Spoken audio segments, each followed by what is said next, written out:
outside in sunshine instead, okay? Yeah. Why don't we do it outside? It's warmer. It's warmer out there. Yeah. Okay, you nudge me. Okay, now that is an excellent example of the problem we face. Okay? One young lady came and said, do we need the screen because we can't read it? But it wasn't my idea, it was my friend's idea. Okay. So there you go. This is exactly how it works. Okay? People haven't got the courage to say it. Why? We're a crowd of relatively like-minded people. Okay? But we're too shit scared to be the one that stands up as the individual. Yeah. Okay, so you mentioned it in the hope that somebody will because you haven't got the courage to do it. Okay, and this goes back exactly what we were talking about. Okay? This is what it's all about. Opinion, and some of us like the screen. Yeah, exactly. I did say Did that you like some people are going to be... yeah, no, the thing is, because it's not a PowerPoint presentation, it's just got way too many words and stuff like that. It's more just for to jog me. Okay, but this is what it is. Okay, people haven't got the courage to ask. And that's what we need to empower people to do. If you know you're right, and you've got a valid point, i.e. in substance you're right, you just ask, because you don't fear the crowd, because we all equal kings and queens. But by asking, what we're doing is, we actually are doing a number of things. We are empowering other people to stand up, is one thing that we're teaching people. And with that, all of a sudden you create a new common reality. Okay? So the old reality was we had a screen which nobody could read. Okay? And now, you know, okay, a few of you might have been able to read some of the stuff. But on the whole, it's of benefit to the whole lot. Okay? But that's the way crowd theory works. And this is how we're going to change the world. Yeah. So I don't know, there's maybe 40 of us here. Okay? Somebody had an idea, didn't have the courage to express it, found somebody who will express it. That person had the courage to stand up, overcame the fear of being the demonized one. Okay? And then, okay, I'm a bit dictatorial, so I just agreed because it was very rational to me. You know. But basically what happens is that individual gets demonized. Okay? So if you're not following the narrative, okay, you're not part of the crowd. Right? And then you get excommunicated. Now what happens is when that one gets excommunicated, oh my God, they're right. So the other 10% that didn't have the courage will step outside now. And the 80% in the middle just go flip, flop, flip, flop. And you don't need to give a hoot about that other 10%. Okay? And that's how this stuff works. One person will affect 10 people. The monkey effect. Yeah. Well, the monkey effect is, we'll talk about the monkey effect, just remind me, just know the monkey effect. So, 1 changes 10. 10 changes 100. 100 changes 1,000. 1,000 changes 10,000. 10,000 changes 100,000. 100,000 changes 1,000,000. The question is, how many do we need to create the change? One. You, each of us, is the one that creates the change. Okay? So, we need to overcome the fear of being called out. And the way we overcome that fear is by gaining the knowledge. That gives us confidence. So you had the confidence to speak, and you had the courage to act. Okay? So this here is an absolutely brilliant example of how we are changing things. Okay? So it's extremely important, and we need to support people that stand up. We need an open mind to evaluate the evidence they have, and stop demonizing people. And when other people start getting, when the individuals start to get attacked, those people need to stand up and say, hey, who the hell are you? Just shut up, listen, evaluate the evidence before you come out with your rubbish.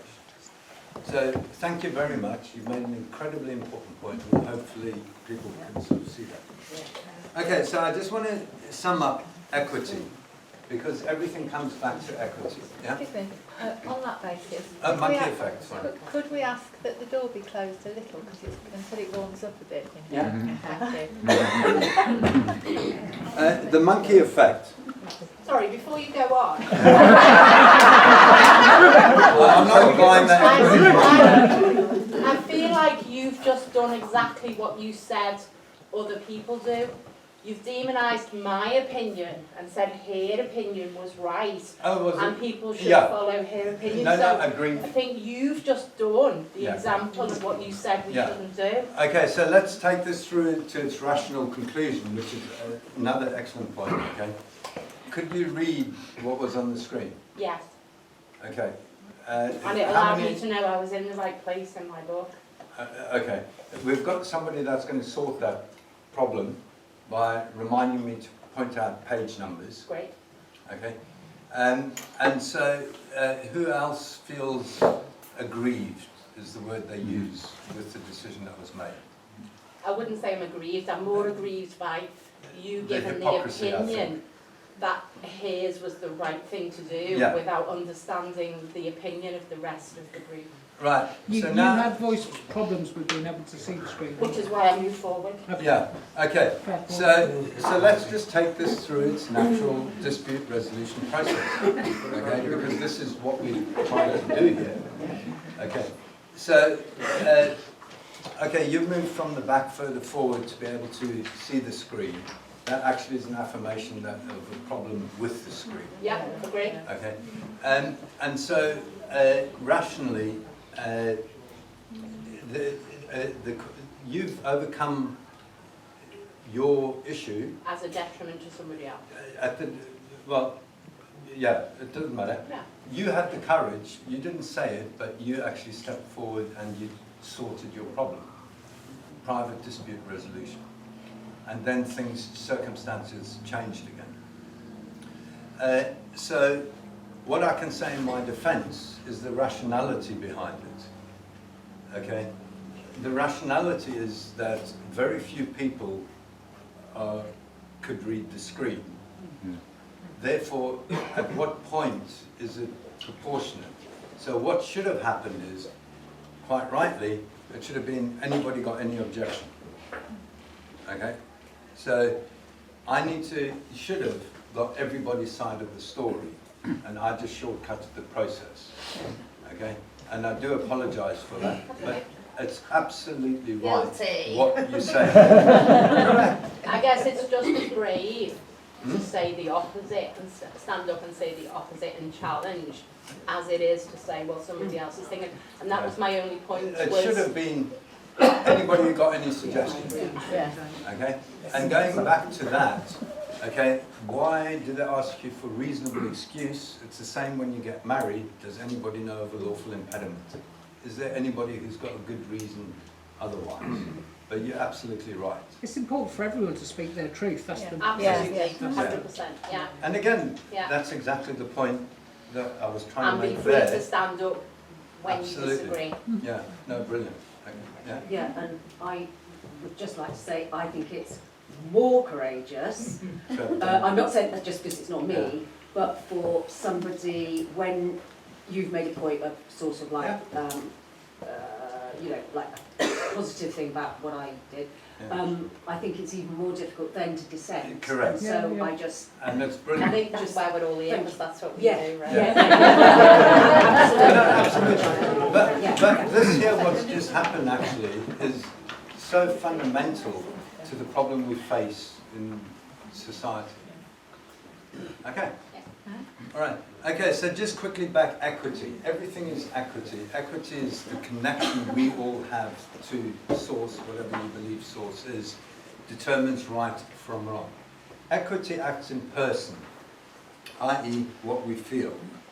Equity is invoked when we feel something's wrong, something is against the conscience, and in the courts they call it unconscionability. Okay? Anything which is unconscionable invokes equity. Okay? And equity will not suffer a wrong without a remedy. What that means is equity knows no time.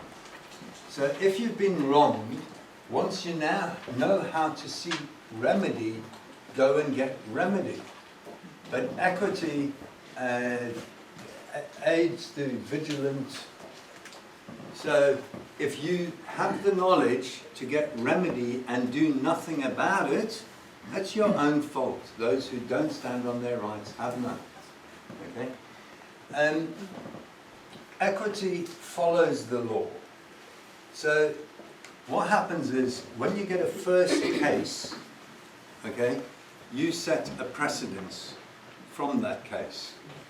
Now, knowledge changes over time, and we learn to argue things better, and we have better ways of formulating our understanding and our thoughts. This is why freedom of speech is absolute. Otherwise, we never learn how to effectively communicate.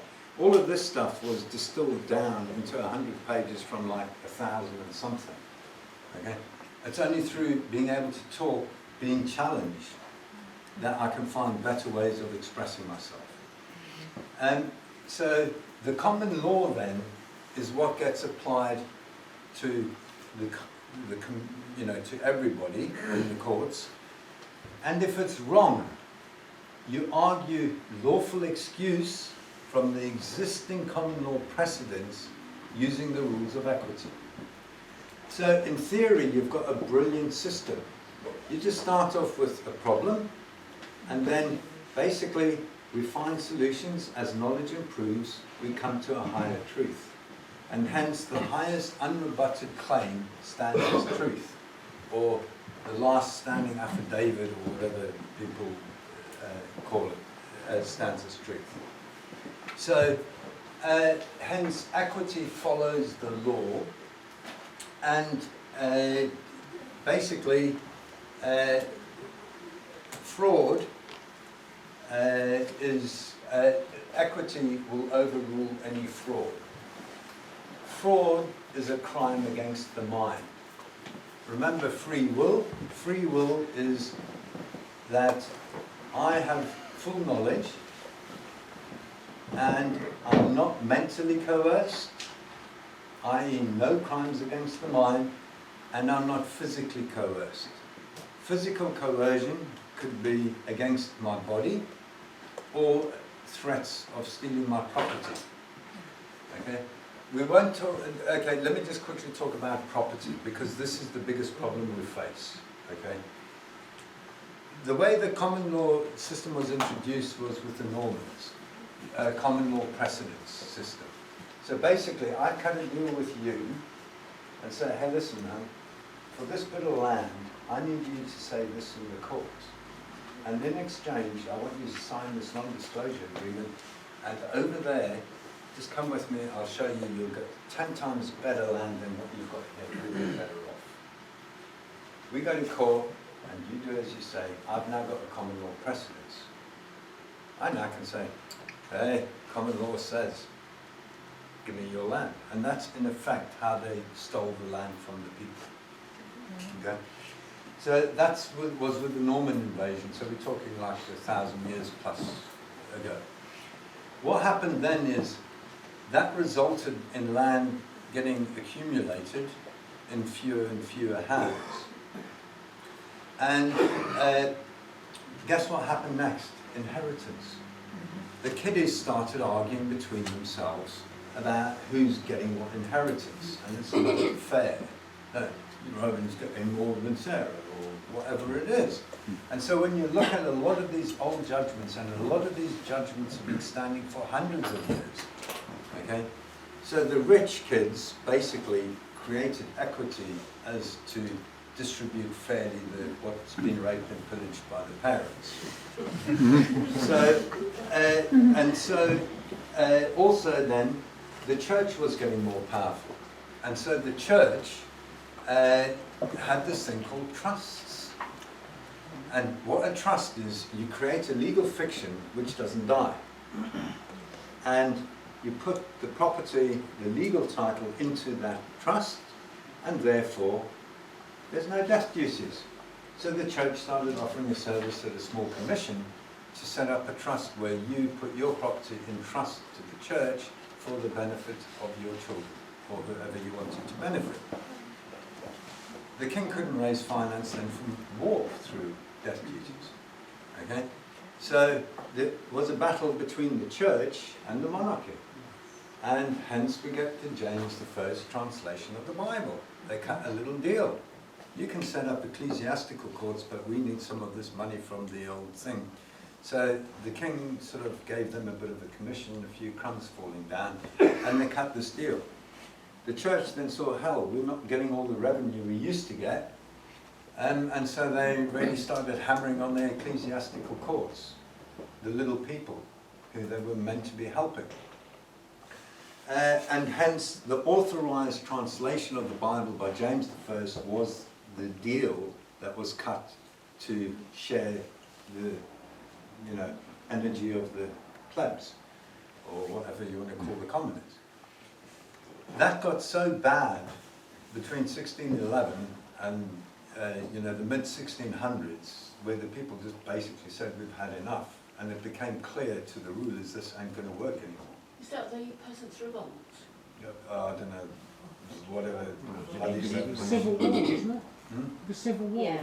Yeah, the civil Oh, wars okay. and all of that stuff. Okay, and that resulted then with the deal that was cut by the Lords with the William and Mary, and hence the bloodline was changed into the new bloodline through the abandoned property. And this goes through history. It's the same thing. It's no different. What was the getting rid of the Pope about? Basically, Pope is daddy sitting in Rome. He came in with his armies and stole England from the people. And then the English sort of said, why the hell should we be paying him? And it's like, well, up yours, Dad, we're not paying you anything. And then the Pope said, well, you're not going to heaven then, are you? And then eventually James, or whoever it was, capitulated, James I, and that's how Magna Carta 1215 came about. What's the difference with the US Declaration of Independence? George, or whoever the king was at the time, I can't remember. The kids were over there, you guys go and sort out that and rape and pillage that place. And then those guys said, hey, hang on, why do we have to pay all this commission back to Dad? Okay. Everything's in the family, kids fighting and all of this stuff. But basically, a fraud is a crime against the mind. Any form of manipulation to coerce. Hence, for a contract to be valid, you need a meeting of the minds. Then there can be no physical coercion, which are crimes against the body. Or the person, as they call it.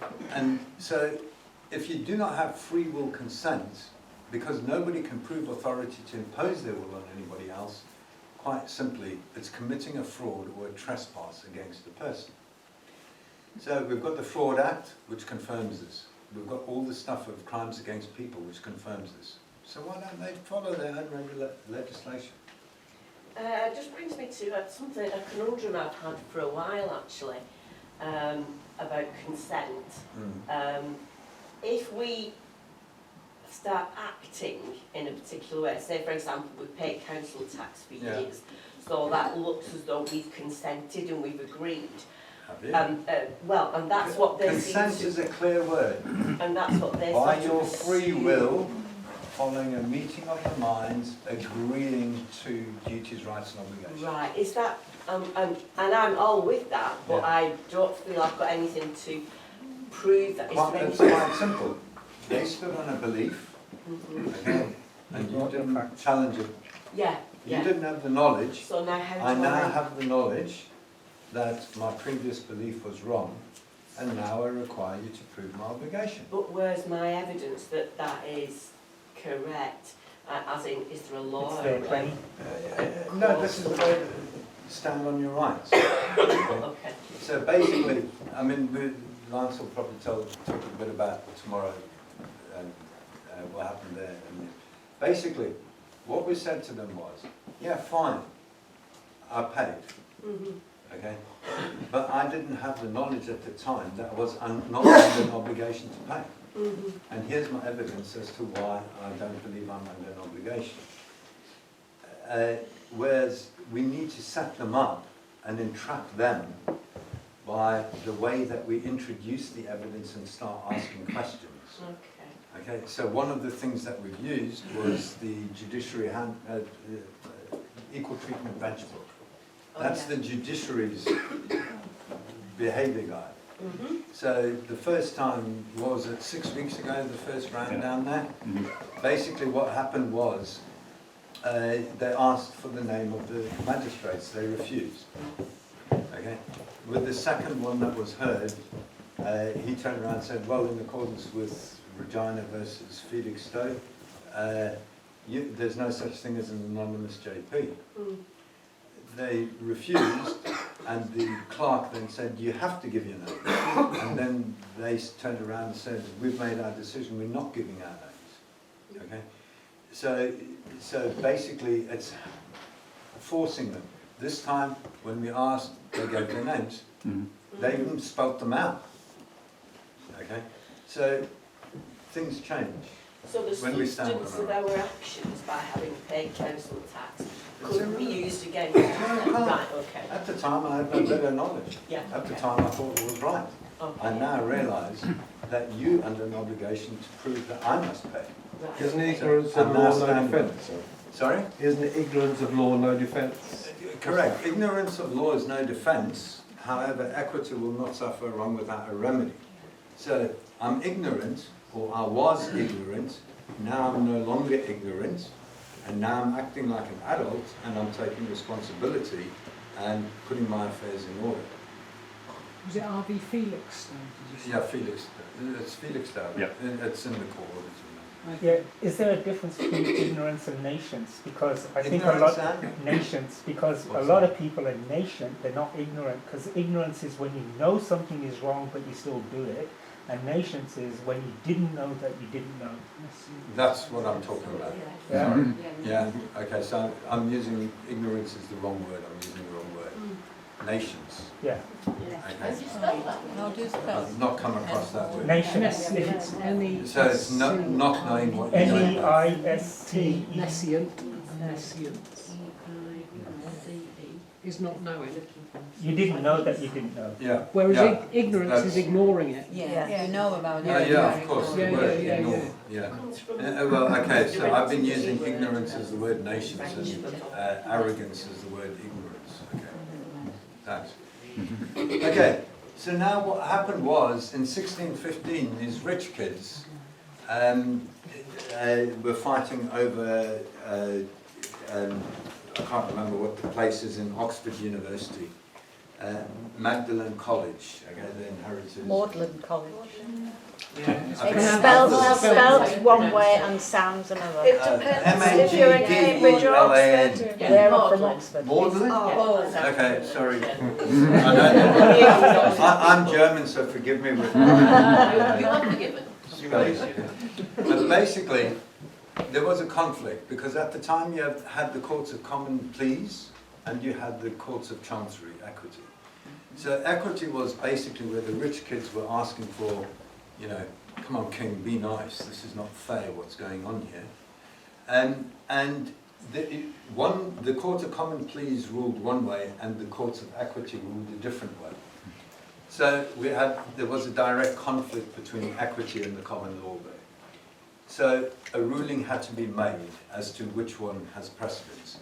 And it was ruled there, the rules of equity prevail over the common law in the event of conflict. Okay? Now, that's affirmed in the Senior Courts Act. Okay, now the Senior Courts Act we'll see tomorrow is the Crown Court, High Court and Appeal Court. And so what we've got is a partial codification of the common law only for the senior courts. So therefore, in the lower courts, in the county court by the County Court Act, equity is is part of the county court. But in the magistrates' court, there's no mention of equity. Okay? So we need to force the court into the rules of equity. How do we do that? You can't use the Senior Courts Act or County Court Act because you're in the magistrates' court. So you use common law precedents. All lower courts are bound by higher courts' decisions. So in the magistrates' court, we need to quote the Earl of Oxford case 1615. Equity applies here, and these actions are unconscionable and therefore invoke equity. What page is that, please? Sorry, that's page 12. Okay? So, again, this is the way that through knowledge we can start to put that mirror up against them. And that there is what creates, we need to split them and pull out all of their hypocrisies and stuff like that. So equity is supreme. And that's why I'm saying that, okay, going back to things which we've been mentioning before about language and that, common laws for common ends, equities for people who stand in their own right. Okay, they're individuals, they're not the group. So what I'm trying to teach you is, you are a creator. In the Bible, the most quoted thing is, God is within you. You are a co-creator. Okay? Together we create. But you individually have the power to create the change. But manifestation into the material takes the longest time. Okay? The thoughts are the monkey effect. So they took monkeys, put them on different islands, and within minutes, all of them cracked coconuts open in the same way. So they were physically isolated, and therefore there must be some connection with source. Yeah. So the thought, as soon as something's observed, okay, now Tom somebody, My Big Toe Theory explains it really well. Rupert Okay. Sheldrake? Hmm? Rupert Sheldrake theory? Hmm? Rupert Sheldrake. No, this is Tom, it'll come to me. My Big Toe Theory. Okay, he's a real down-to-earth guy and explain it. Okay, with the double slit experiment, okay, it says if somebody observes something, it can become material. Okay, so a wave, energy is waves, and the observation creates the material reality. So once something's been observed, it's in existence. Okay? Now, It was Thomas Campbell, that's it, thank you. And so the observed effect is real, and that's what creates reality.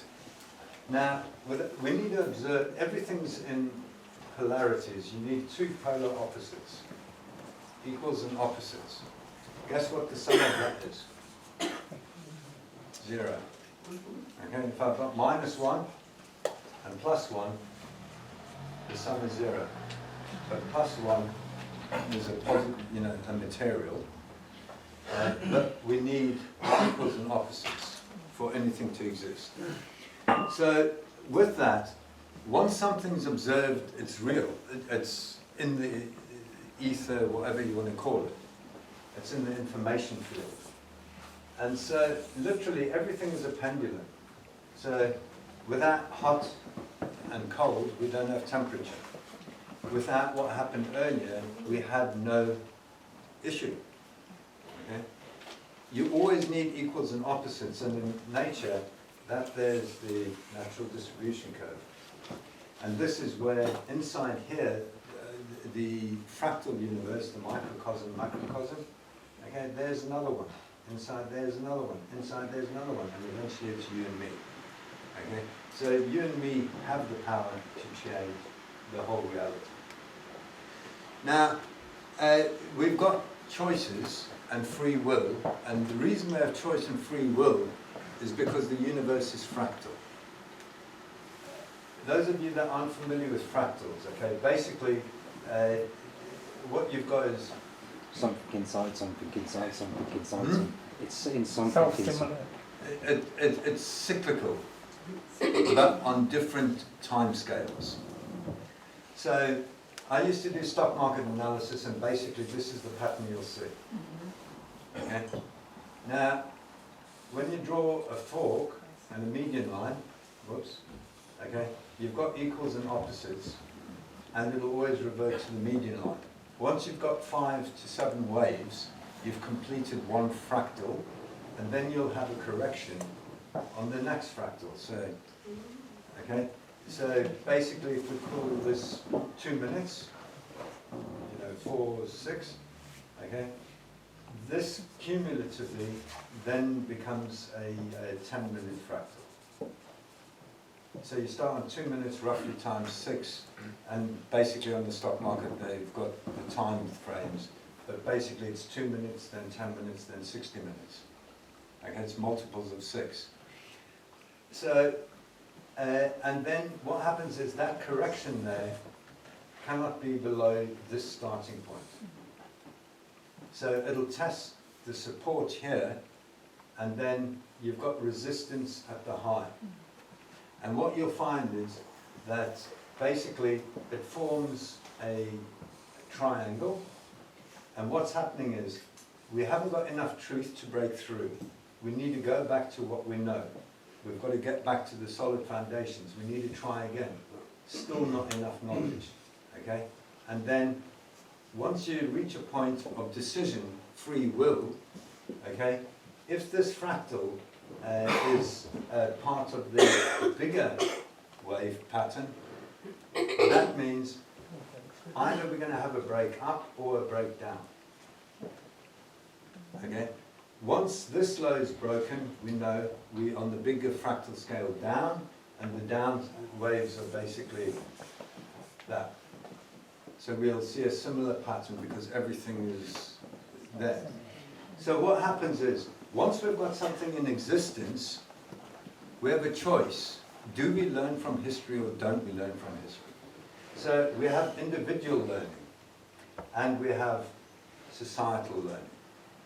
So basically, what you get is you end up with a vortex, okay, of knowledge. So as I increase knowledge, I now no longer have to experience that horribleness of the extreme. If I carry on applying knowledge, now we don't need to live in this extreme. Now we don't need to live in this extreme. But if we forget it, we'll go back down to the bottom and relearn it. Okay? So to me, it all makes sense, whichever way I look at this stuff. So the idea of equity is we learn, we apply the knowledge, and we get to a more stable. So when people talk about raising your vibes, to me, it's about reaching balance.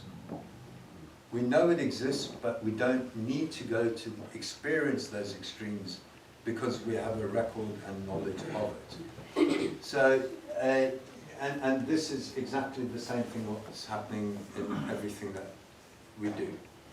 So equity, this is exactly the way it's designed. We apply knowledge as we learn it. If we forget what we've learned, so what did we learn in 1688? Okay, the king was a tyrant. What resulted, that resulted from the printing press, because the printing press allowed knowledge to filter down. So instead of 1% having the knowledge, now 10% have the knowledge. So we've had 10% then. So that 10% swayed the 80% at the time. That the king's a tyrant, but this is the solution that we're applying, the Bill of Rights. Now, when you read the Bill of Rights and go through and understand it, it's incredibly equitable. It's very fair and just. The Queen's not saying, I'm going to tell you what to do. She's saying, I'll govern you according to